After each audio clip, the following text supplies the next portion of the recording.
So great to be here. Title says we'll be navigating the future through trends in propulsion technology. So focusing a lot on the electric motor, but also looking at what's happening in some of the traditional ICE components. I'm Michael Southcott. I'm Associate Director here in our Supply Chain and Technology team, focusing on the electrification technology research. Joining me, I have my colleague Daniel Berriman, who's our Senior Research Analyst on propulsion components in the Americas, and Ji Yang, who's sits in China, again focusing on our automotive and supply chain technology team. So as mentioned, we'll be focusing on propulsion technology, impacts on the supply chain, and trying to focus in on the three big regions: Europe, North America, Greater China, and see the latest dynamics that we're seeing at play there. So before we dive into each individual region, I'd like to touch upon the global overview of, like I say, the electric motor, some of the ICE components, and see what's happening at a global scale to set the scene. So focusing in on the top line electric motor volumes that we're seeing at a global scale. This is all component volume. The volume of battery electric as a percentage was a lot significantly higher than this.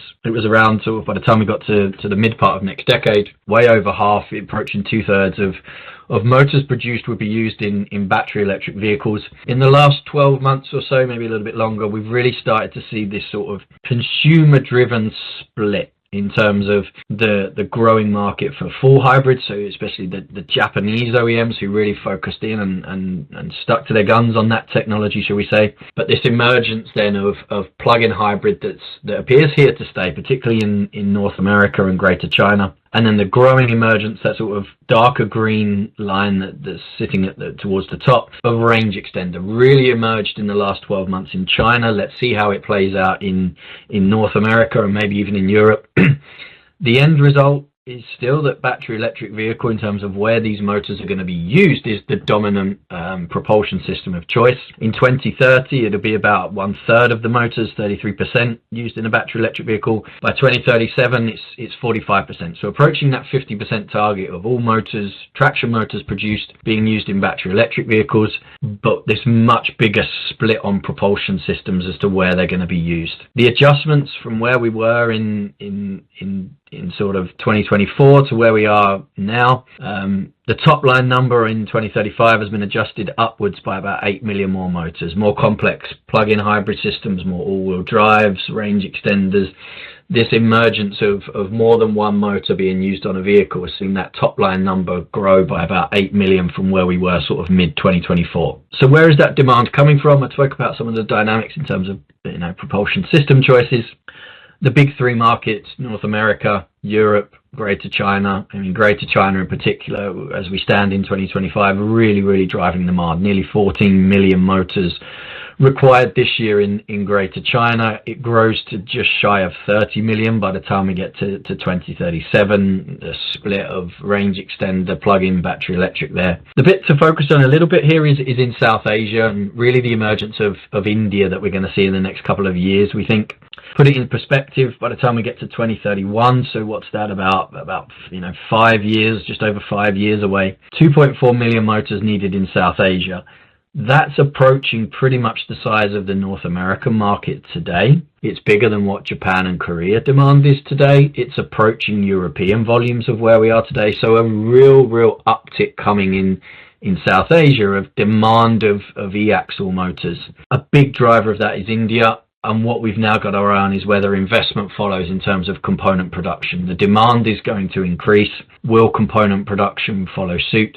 It's really relevant, particularly for Europe, when they look at these sort of low-cost manufacturing hubs, traditionally having to go to Eastern Europe or back into Greater China. Does South Asia, does India in particular emerge as a real option for suppliers and OEMs to try and go after some of the low-cost manufacturing that you can do there, trying to bring the cost of the system down, naturally bring the cost of the vehicle down as well. So as always, when we speak at any event throughout this year, tariffs is probably the big elephant in the room. I'm not going to dive too much into the individual specifics here. It's from our rapid response number 16. I'm sure many, if not all of you, have read that, digested it, and asked questions already. I think the bit that I want to highlight here, particularly this webinar, we'll spend a lot of time focusing on the electric motor and the propulsion systems of these hybrids and EVs. The electric motor, the traction motor, has really been one of the most significantly impacted components as a consequence of this. Looking on the right hand side, you can see the metals portion there. So the motor is fundamentally underpinned by 3 commodities: electrical steel, which was already subjected to some pretty big tariffs, so another chunk on top of that; copper on the windings, so we now have some clarity of the sort of 50% that came additionally from August the 1st on the copper that's in the motor; and then the big bit that's the sort of retaliatory measures that came from Greater China around rare earth control. So the vast majority, and we'll touch upon it as we go through these slides, the vast majority of motors underpinned by permanent magnets. The latest sort of disputes between China and some of the measures around restricting the export of the materials, the technologies to process, to mine, to refine these materials into usable magnets, really having a knock-on effect in terms of the decision makers, OEMs and suppliers, for their longer term trajectories.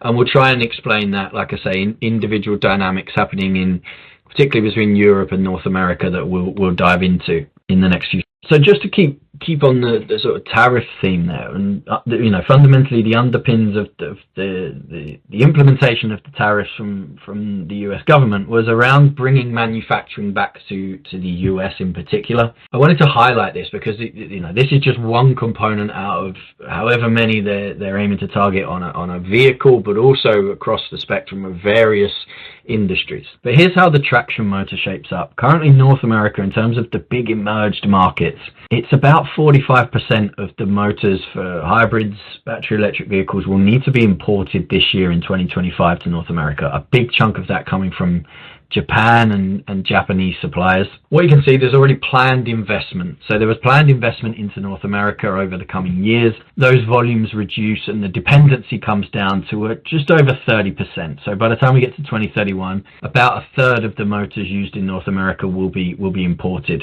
That's still quite high. They would like to bring that down. Probably the bit that we're experiencing now is the certainty that's needed in the market to put more investment in.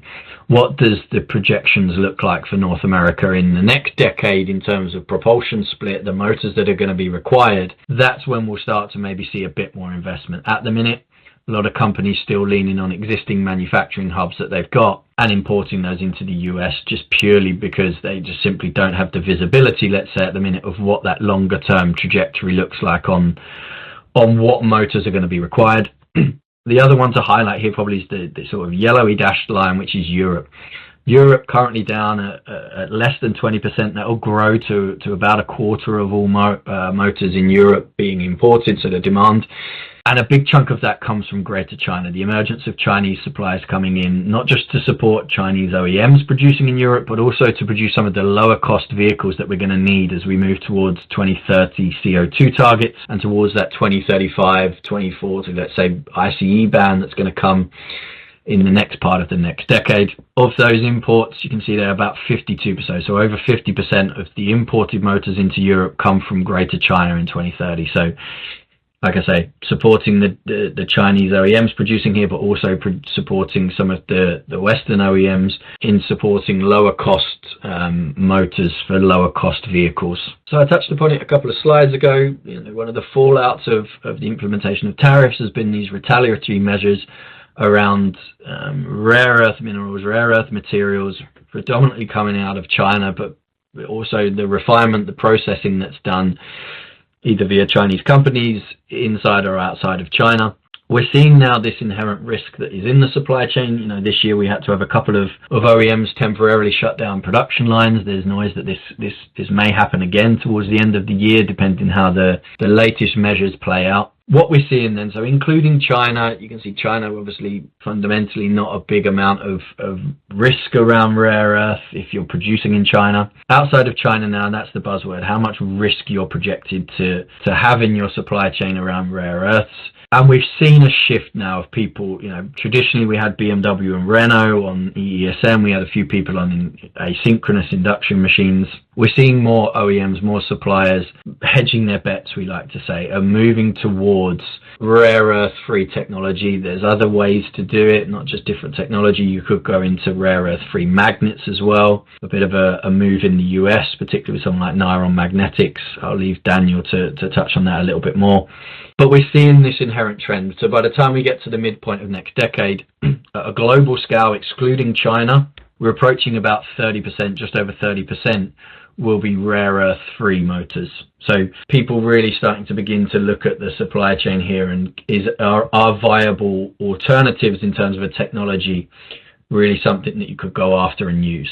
So to just focus in on one of these use cases, like I say, I'll leave the regional analysts to break it down in terms of what's happening in Europe and North America. But looking at a global scale, and this is a trend in China as well, this secondary drive machine, so where you've got an all-wheel drive, four-wheel drive battery electric vehicle, what technology do you use on sort of the supplementary secondary drive system, or the boost drive system, as a lot of people like to refer to it? And this is where we're seeing induction and asynchronous motors really start to have a market. You can see it's about 48% in 2025. It drops slightly moving through the years, but it still holds over 40% of the secondary drive market will be induction machines. Really good technology, affordable technology, can do the job on a secondary drive system, particularly in certain operating windows on a drive cycle compared to PMSM or EESM machines.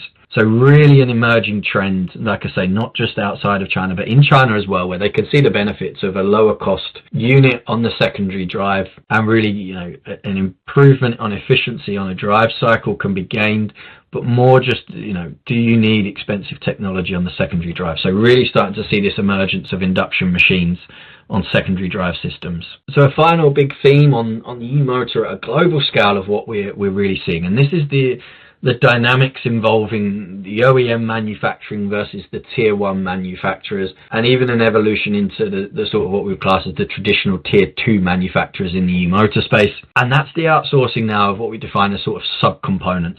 So what we're looking at here, we would say in-house, this blue portion is the motor assembler. So who supplies the electric motor itself?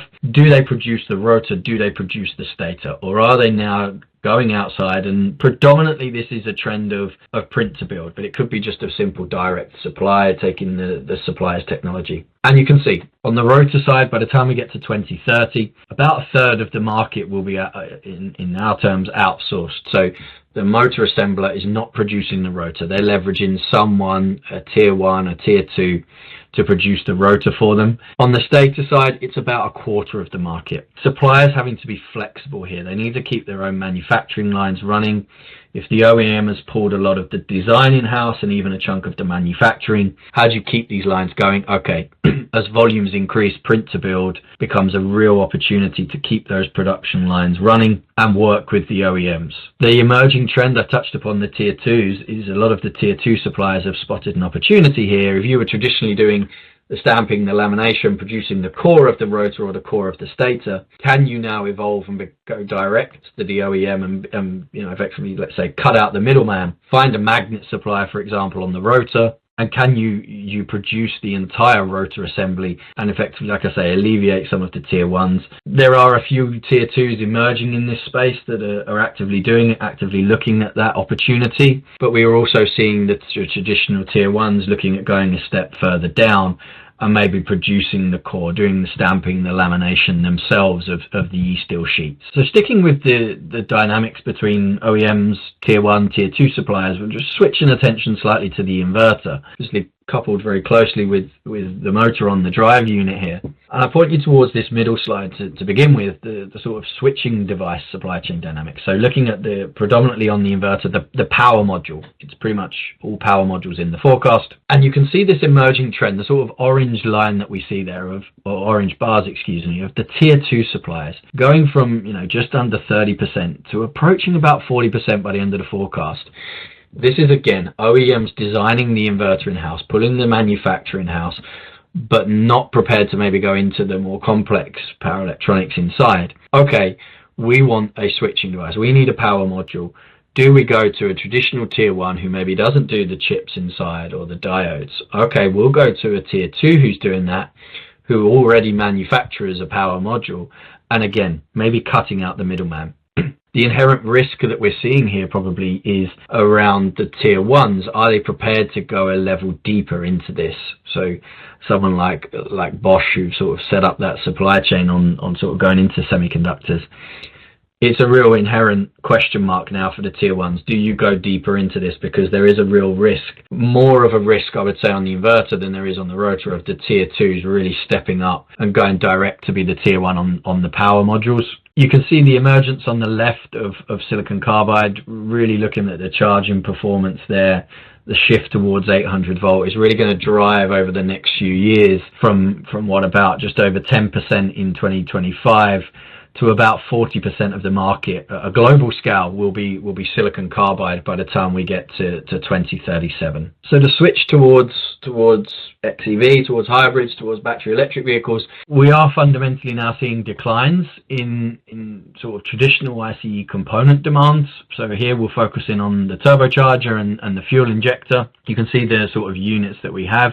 But what we're seeing now is maybe a less of a rapid decline versus what we were seeing, let's say, 18 months ago now, particularly with the emergence of hybrids. Touch upon it right at the start. Hybrids, range extenders, from full hybrids, plug-in hybrids and range extender.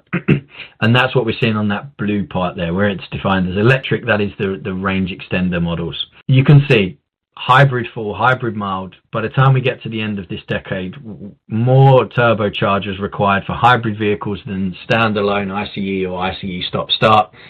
The same for fuel injectors. More fuel injectors required for hybrid vehicles than what we see on the ICE or the ICE stop-start. It's an emerging dynamic. On hybrids, maybe slightly less. On the range extenders, these smaller engines now having to be sourced out. Where are they going to be resourced from? And particularly in China and on the turbocharger, to highlight really this emergence of the local supply chain. The local supply chain that's been geared up in some ways to supply the local Chinese market, in other ways to supply some of the market in Russia with everything that's happened there.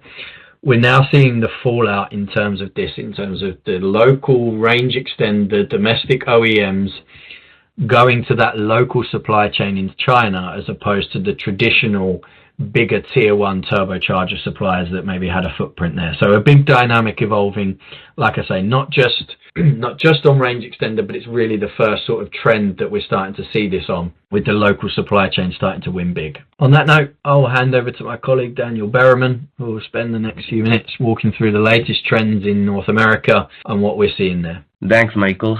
Hello, everyone. I'm thrilled to be here today to discuss some critical insights into North America's electric motor production landscape. Let's dive right into the current situation and examine how the Trump administration has reshaped this landscape. So as we look at this first slide, we can see a global forecast comparison against North America's forecast for e-motor production. This visual gives us a clear picture of the trends we are observing regionally. On the first graph, you'll notice three lines, each representing different time periods. The first line, the green-blue one, is the forecast pulled from November last year, prior to the Trump's administration. The yellow line represents the forecast from April this year, showcasing the first impacts of the Trump administration. And lastly, the red line shows the latest forecast, incorporating the effects of tariffs on Trump's administration. So as we can see, globally, on the right graph, we don't see a lot of impact, just a slightly decrease of 9% by 2028, which will diminish later. However, regionally, in North America, we have quite a significant impact.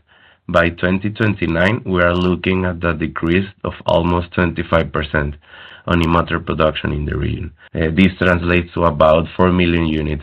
And it's important to know that when we refer to North America, we are talking about the whole region, USA, Canada, and Mexico together. Recent U.S. tariffs, the ban on rare earth materials, and EV tax credit have slowed down electrification and decreased North America motor production compared to the global production. Nevertheless, the road to electrification is still very much alive, and we have major players in North America pushing forward in the region. On this next slide, we will explore the North America e-motor export breakdown. Here, we see that while North America produces a significant amount for in-house production, the demand for e-motor is anticipated to increase across various regions. However, Trump's administration policies have slowed down exports to key markets like Europe, for example. It's important to mention that Japan, Korea regions does not receive any e-motor production from North America. And just to compare, for example, in 2025, North America is expected to export around just 278,000 electric motors, while Europe exports 1.1 million, Greater China 1.9 million, and Japan, Korea 5.6 million. Now let's shift our focus to imports in this next slide.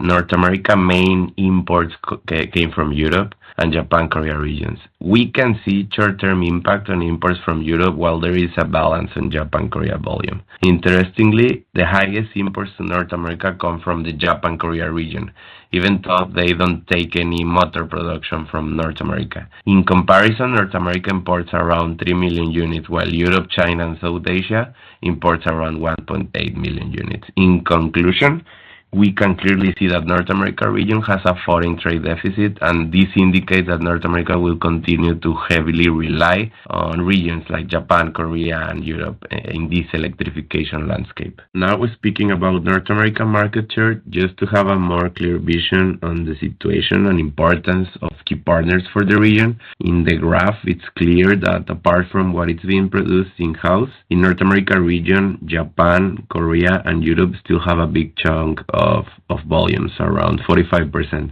But this will decrease and more production will be vertically integrated into the region. For example, it's projected that for 2037, Mexico will be the second largest country in volume for North America. USMCA for sure will heavily dictate this. However, regions like Japan and Germany will still have almost a quarter of the motor volume on the region.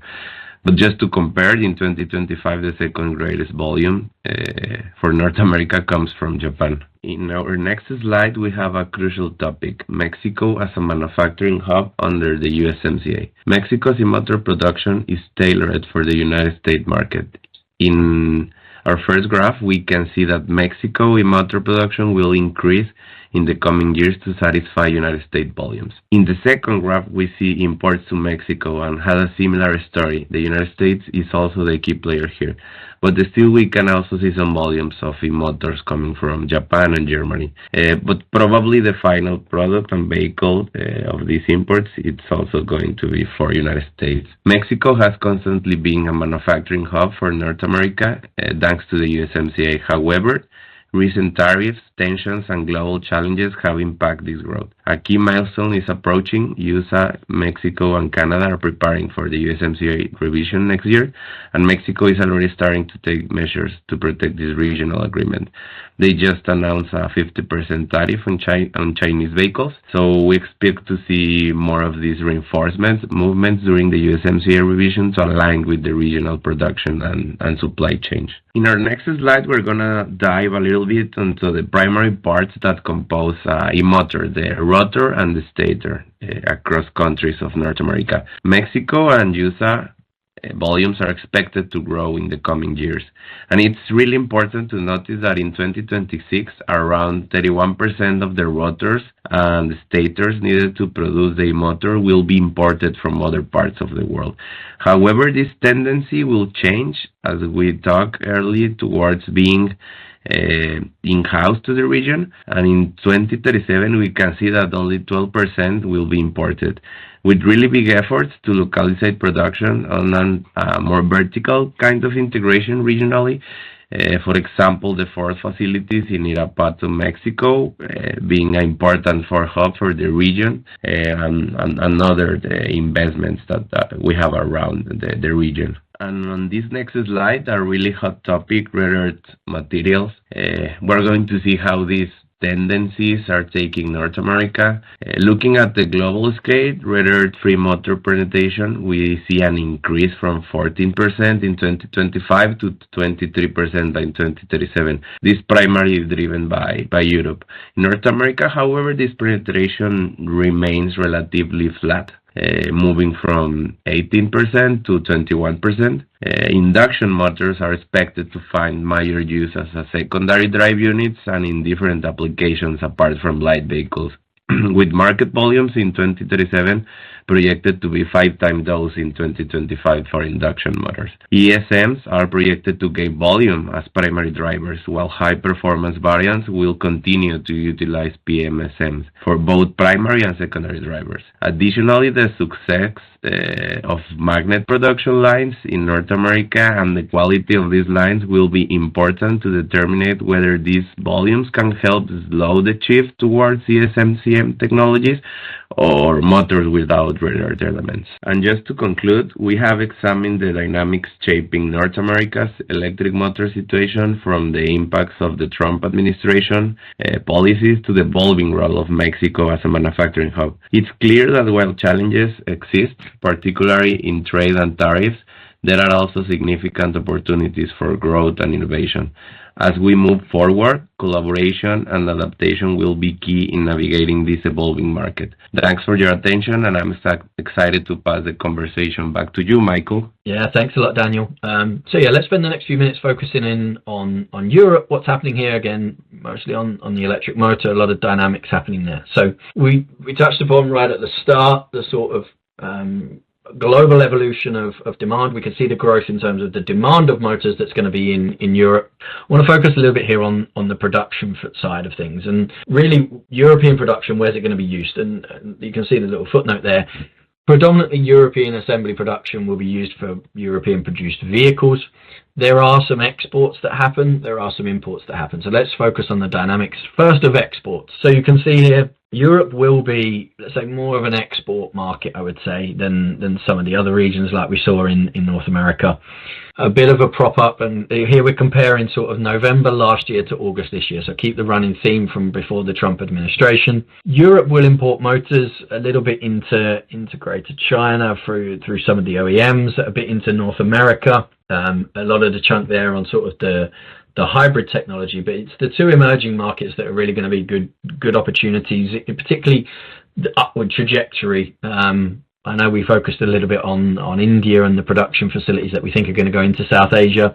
It's going to take time for that investment to come. South America as well, you can see there, approaching about 3 million motors going to be exported into South America by the time we get to 2035. So emerging markets, really an opportunity, and we're seeing a lot of the European manufacturers and European production target those.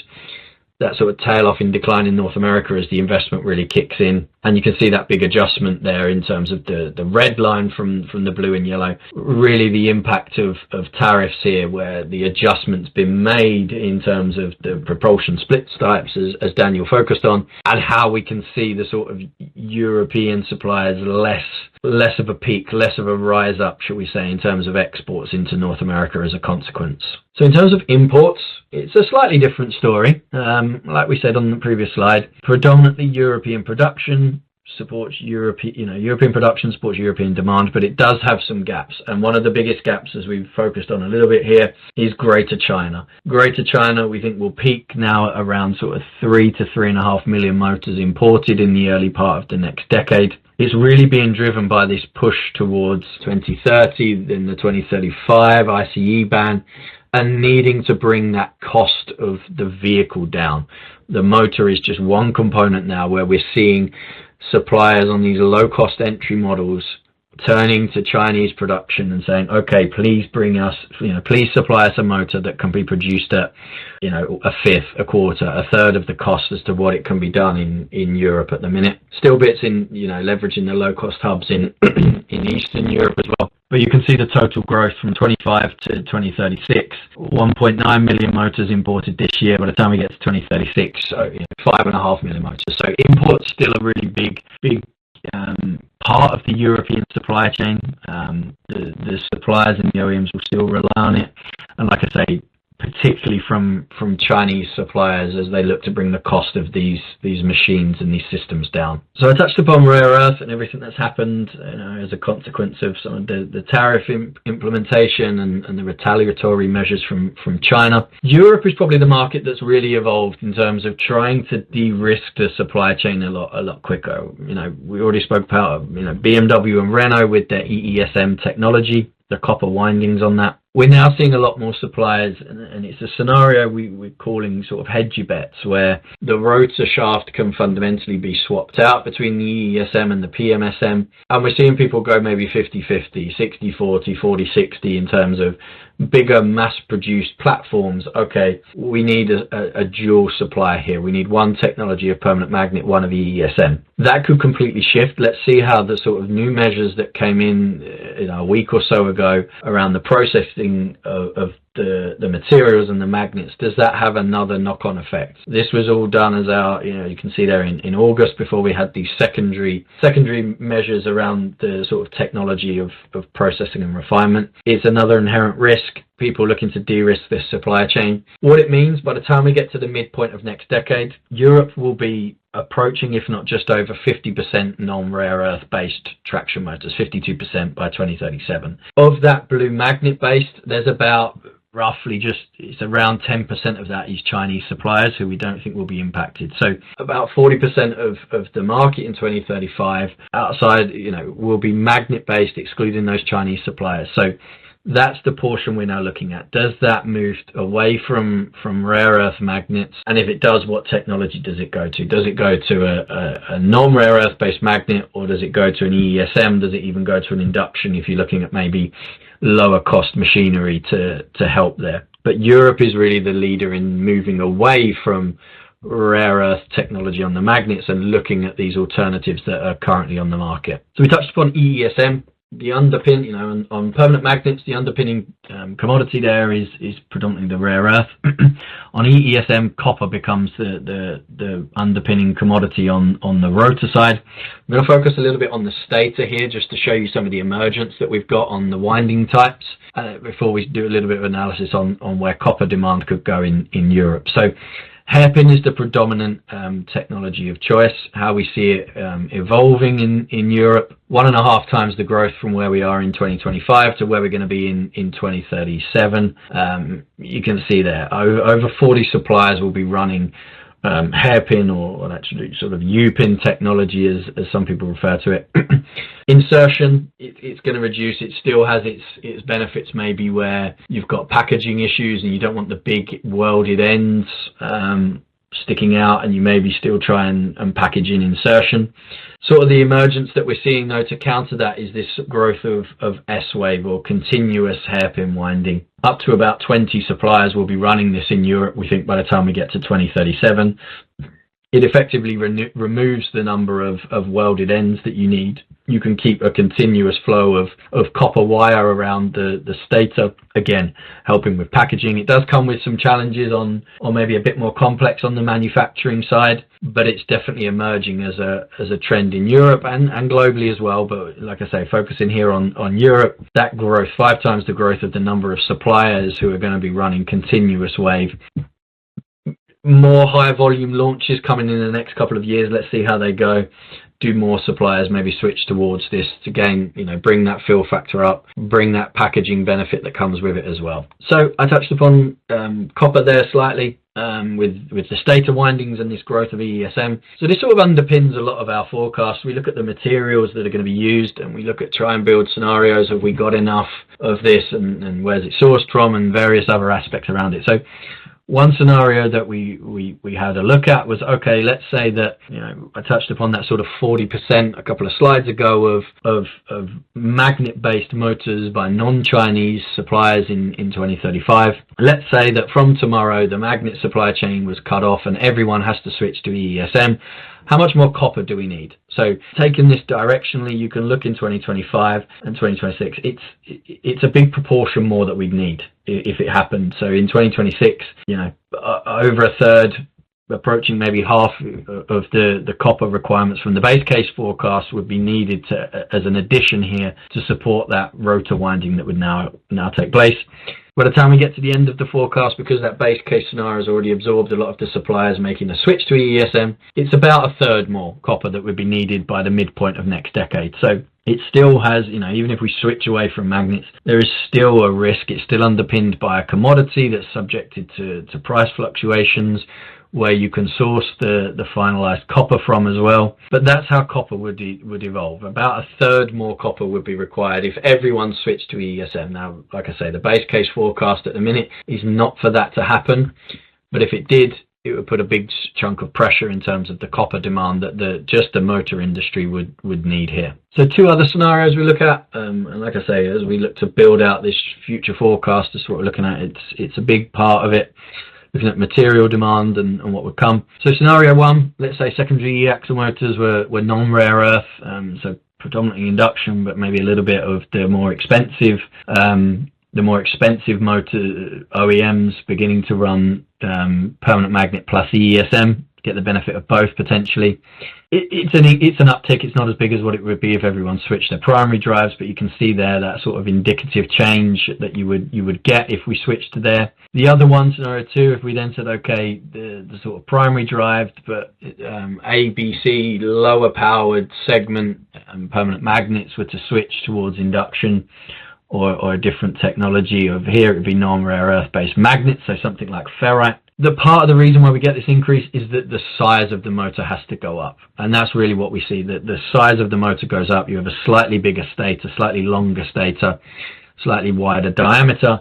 You need more copper than in the stator to be able to produce those motors to meet the demand. So that's really what we're seeing there is the size of these motors having to increase. And as a consequence, you need a little bit more copper on top of what's already forecast in the base case scenario. So motor size goes up.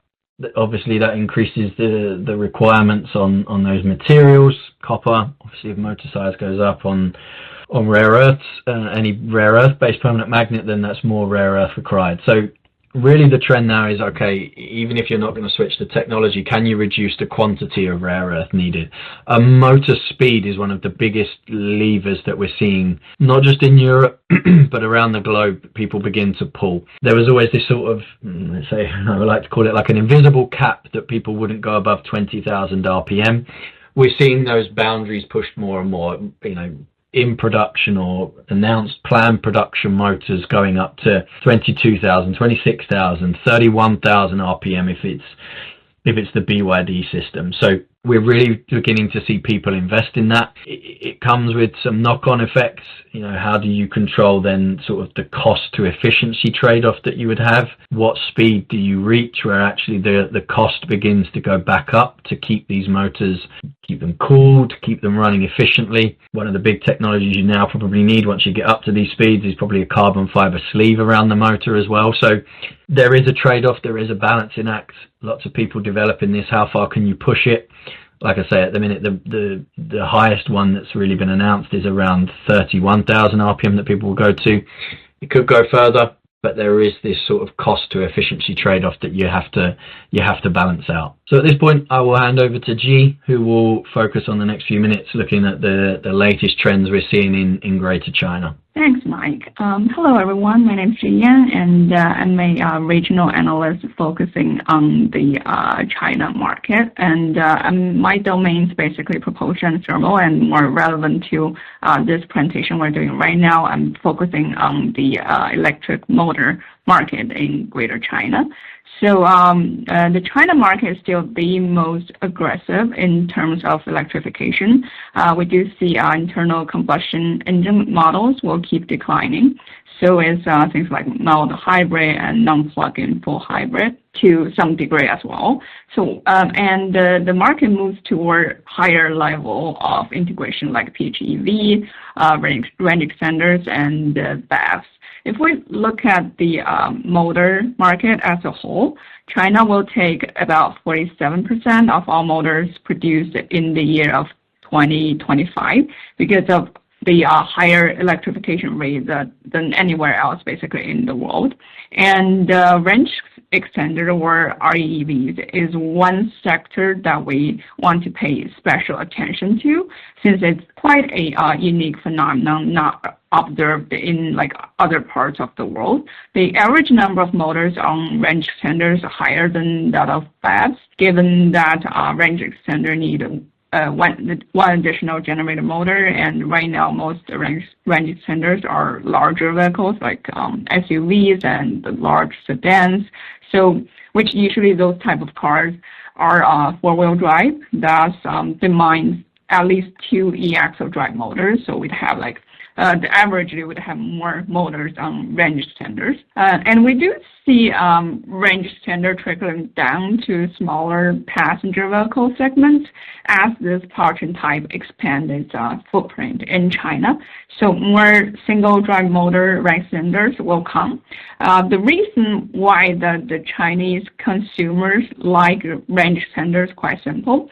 It's kind of like a BEV that can take petrol, so they can take advantage of the cheap charging facilities in China on like a regular day-to-day basis. But if they want to drive long distance, they can still put fuel in the tank and drive it kind of like an ICE vehicle.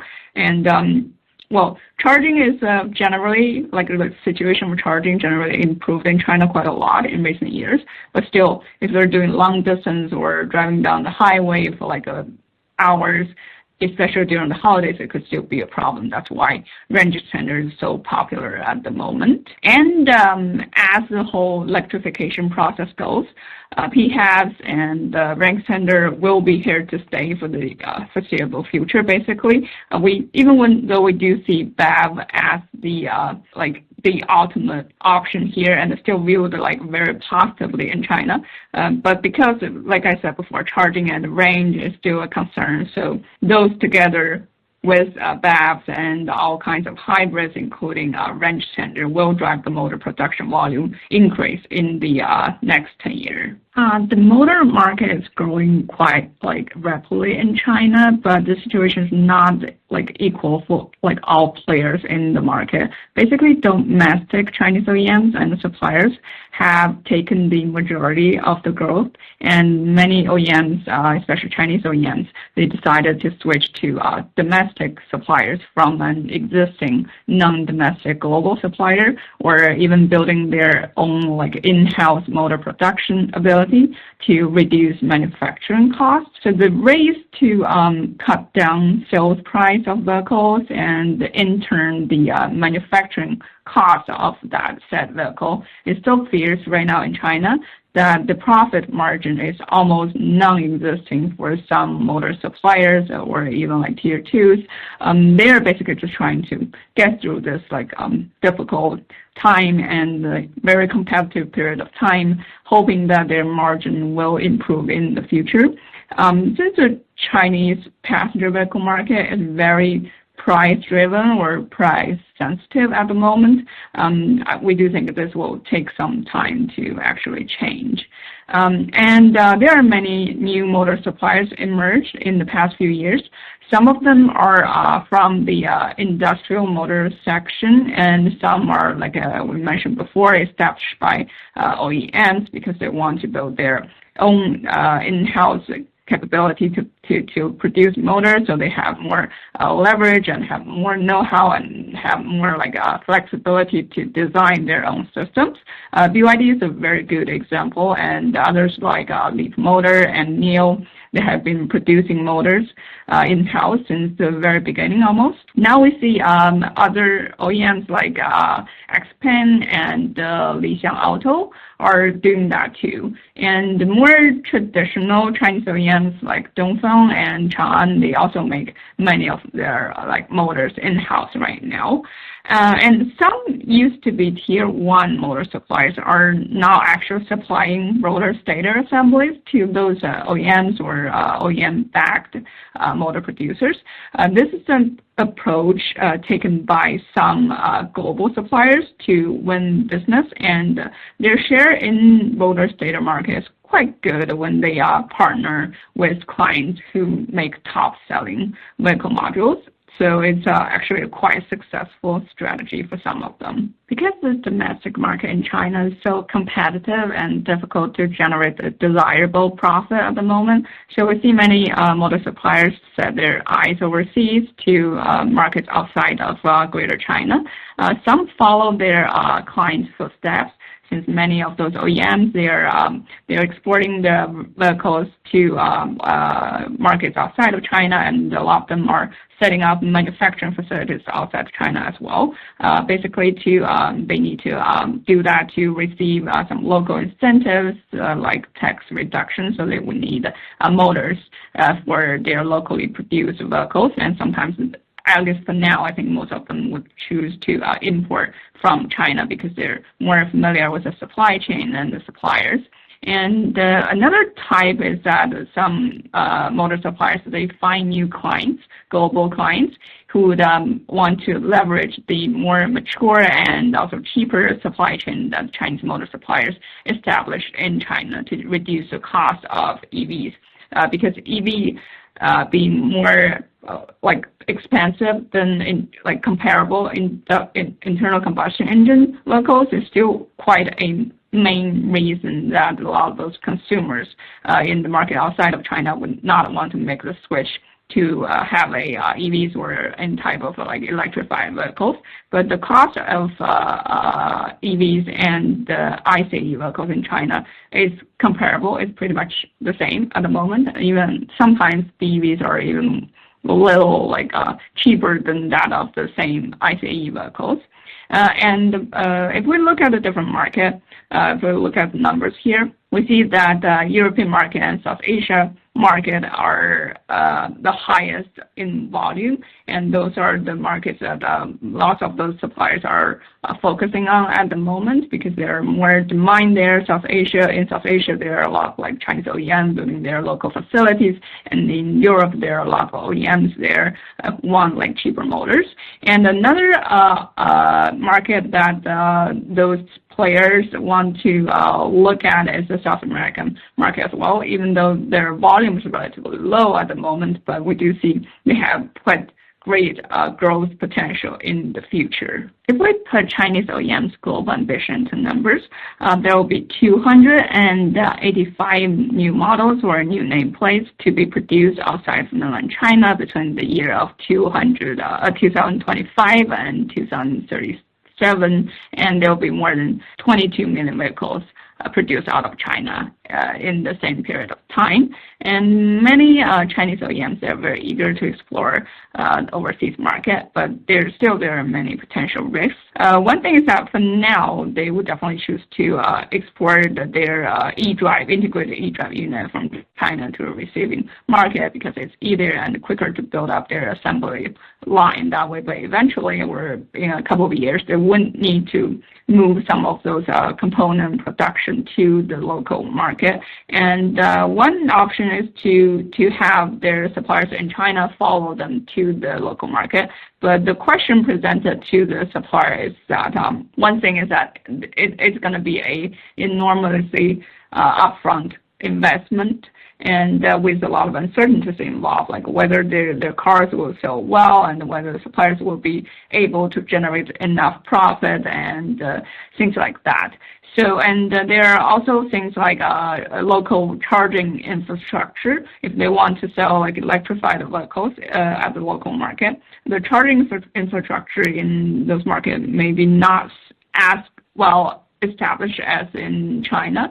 So how will they promote this sort of establishment is another concern over here. Since we're talking about Chinese OEMs and the suppliers' global interaction, I want to bring up the newly released rare earth technology export control here. So this new policy, it covers more than just the export of the rare earth elements, rare earth products like the one announced mid of this year did. It actually covers the technology that are used to make rare earth elements and the relevant products. And this regulation, they also included 5 more rare earth elements in addition to the existing list of 7 that was announced earlier this year. So there are more rare earth elements put under regulation by this new policy. And since most of the rare earth refining, pretty much 90% or more of it, takes place in China, most of those technologies, know-how, equipment, and technology to build those equipment are located in China. So even many mines outside China are being restarted and new ones being invested in.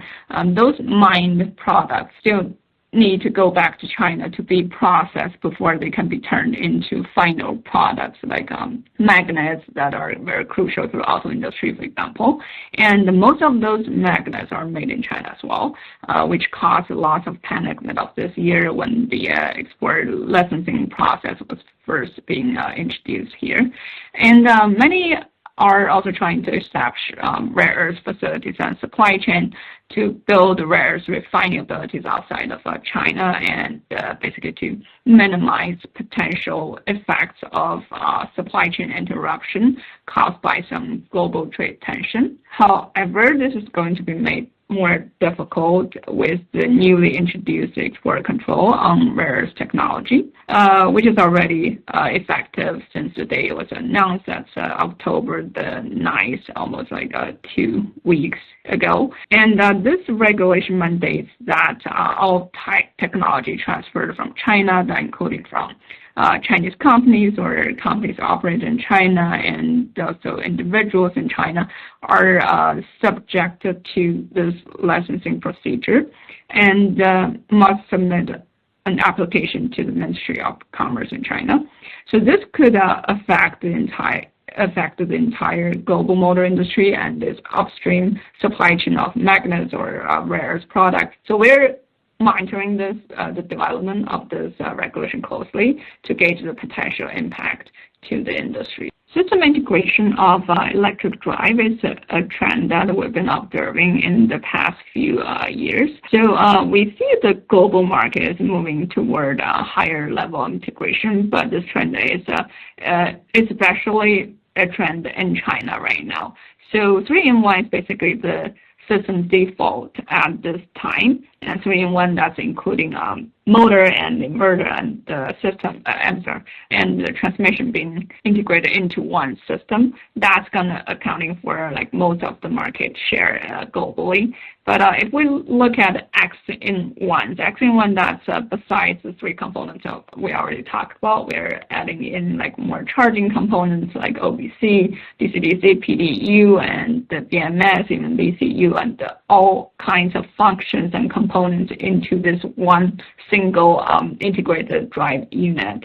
So if we compare the share of X-in-1s in the global market and Greater China alone, we can see that globally we see maybe 13 or 14% of X-in-1s up in the market, but in China we see that to be above 20% and even to 25% in the year of 2037. And there's a possibility that this number could go up even higher as time goes, because we do see many Chinese OEMs invest in this direction. So we see the advantages of X-in-1s, like they reduce the overall cost and the improved performance and also efficiency for high volume platforms. Because the development costs and also upfront investment can be distributed to the large amount of vehicles being sold. And integration is moving toward more than just physically putting components together as they did before.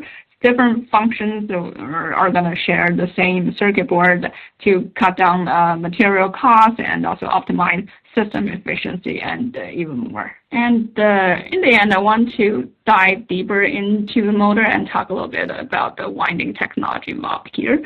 So right now in China, the flatware family is replacing insertion roundware. And when we see flatware, that's including everything like hairpin, X-pin, mini-pin, and S-winding, and also I-pin. All of those are part of the flatware family in China. And right now, hairpin is the most popular ones. They have like a shorter tip length and better feel factor and better performance, also efficiency. And most importantly, they're relatively easy to make than things like X-pin, mini-pin, and also S-winding. So players, they're proactively trying to improve their technology on hairpin, but they're also investing in like new types of pins. S-winding has been here for quite some time, but we see most of those applications were in hybrids because you need to kind of like really squeeze this motor into a kind of tight place in some hybrid platform. So S-winding come in handy here, but because it's more difficult to manufacture, so it's never really gained that like popularity over hairpin. But we do see some premium EVs are starting to use S-winding for their motors as well. And the next are X-pin and mini-pin. They are the most talked about and in China at the moment. So again, they are more difficult to make than hairpin. That's one of their issues here. But they do have better performance and shorter tip length. And a lot of those players in the motor industry, they're trying to improve the manufacturing process of X-pin and mini-pin. Mini-pin is actually relatively easier to make than X-pin.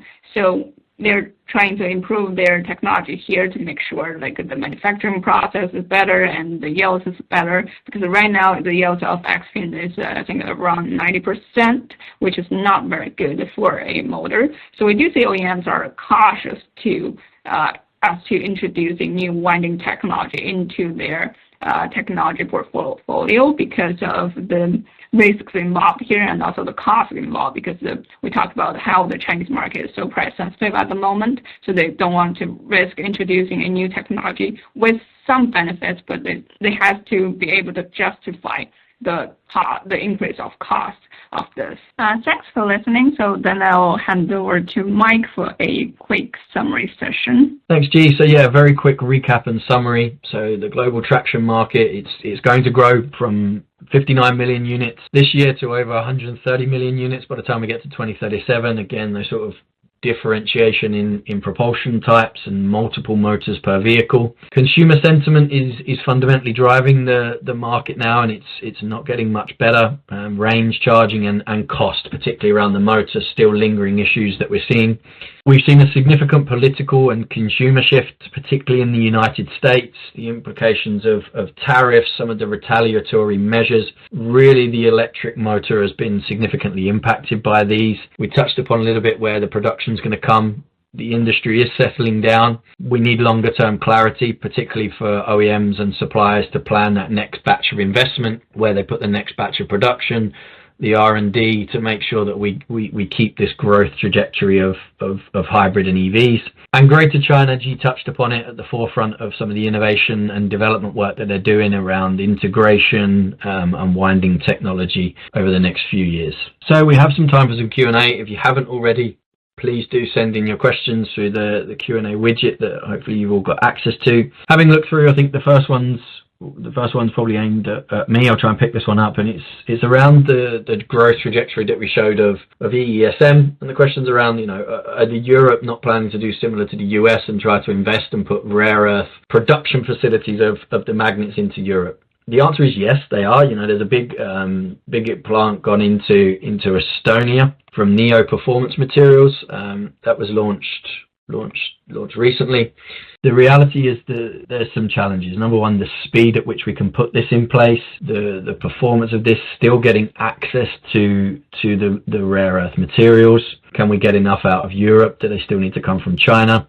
And then fundamentally, the emissions that come from producing and refining these magnets. They're very CO2 intensive, particularly the heavier rare earths, dysprosium and terbium, which are being designed out, still is neodymium. Europe has this sort of move towards net zero, the big climate push that's happening in the region. To then bring that production back would be, let's say, counterintuitive to those measures. So yes, there are plans to put some in. We're going to need it in Europe, but I don't think it's going to fill all of the gap. And I think OEMs and suppliers recognize that maybe we need to move towards alternative technologies in a bigger volume than we're seeing maybe in North America. So just having a look. maybe a quick question for you, Daniel. A couple of bits coming in about, next year we have the USMCA revision.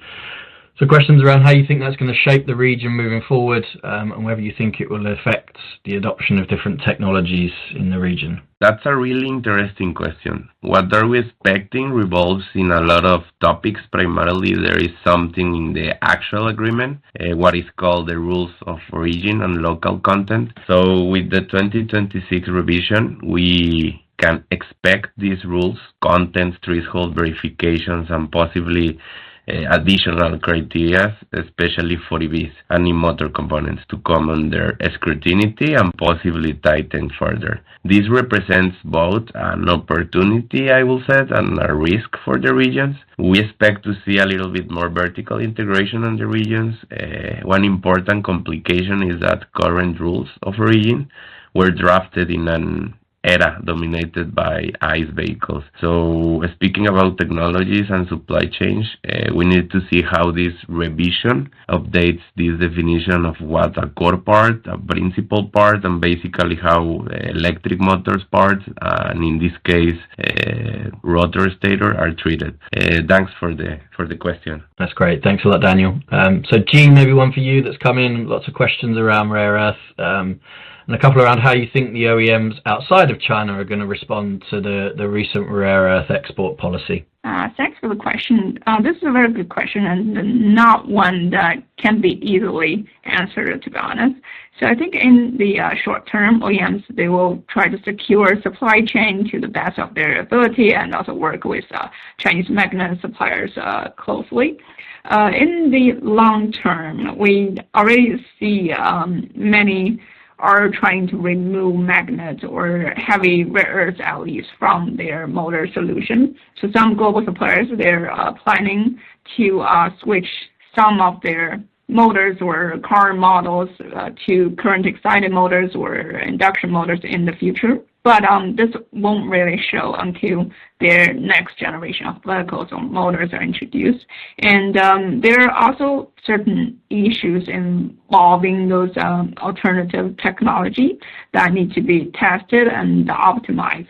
But this all need time. And with the permanent magnet motor solutions, it's still going to take a bigger share of the market 10 years from now. So that's about all we've got time for today. We're a little bit over time. Obviously, any questions that haven't been answered in this session, we will get back to you afterwards with one of the analysts. We'll get in touch with you. It just gives me a bit of time just to point you in the direction of our next upcoming webinar on November the 20th, so in about a month's time, around driving value, the power electronics technology through the value chain landscape with Daniel Berriman, who's been on this presentation, also Abhishek Prashar, our power electronics lead here at S&P Global Mobility. And of course, if you want any more information, any follow-ups around any of the data that we showed today, or you want to connect with us, various QR codes you can scan here depending on your region or the way in which you want to access us, or different sites and email addresses. So please do digest this and yeah, get in touch with us if you have any questions on the webinar, generally our data sets. Thanks a lot for your time. That's all from us.